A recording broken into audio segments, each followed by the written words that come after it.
चर्चा को और आगे बढ़ाते हुए बात करते हैं। शादी के कई सालों बाद भी अगर आपको संतान सुख नहीं मिला है तो आपको अपने घर में किस यंत्र की स्थापना करनी चाहिए और कौन सा आसान उपाय आपके लिए है, आइए जानते हैं पंडित जी से।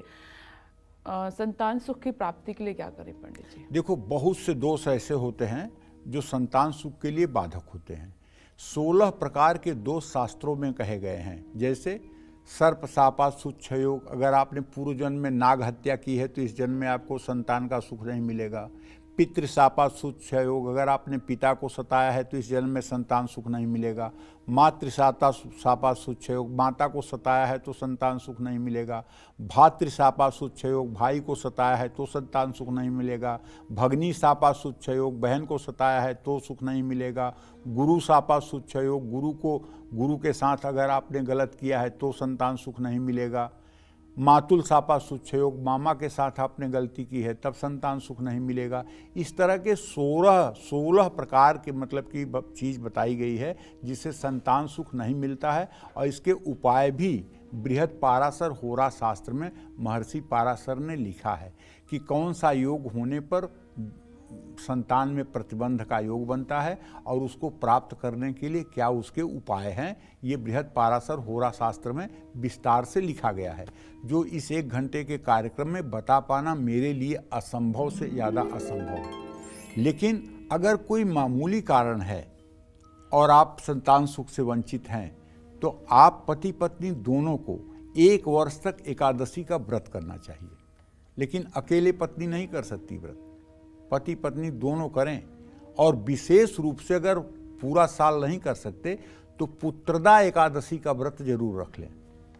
और संतान गोपाल मंत्र ओम क्लीम देवकी सुत गोविंद वासुदेव जगतपते देहि में तनयम कृष्ण त्वामहम शरणम गत, ये मंत्र आप जा करके वृंदावन में कहीं प्रवास करिए और फलाहार पर रहिए।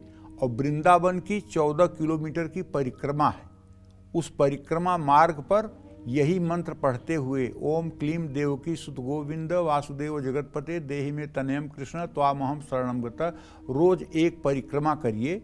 और रोज बांके बिहारी राधा वल्लभ श्री हरिवंश राधा वल्लभ का दर्शन करिए।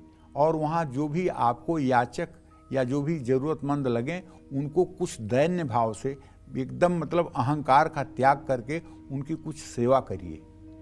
निश्चित रूप से अगर 7 दिन आप वृंदावन में निवास करके और पुत्र की कामना से पूर्ण रूपेण सात्विक ढंग से इस मंत्र का अनुष्ठान करेंगे और परिक्रमा मार्ग में जा करके इस काम को करेंगे तो निश्चित रूप से प्रभु श्री कृष्ण की कृपा से आपको सुयोग्य संतान की प्राप्ति होगी, इसमें संदेह नहीं करना चाहिए। जय माँ विंध्यवासिनी।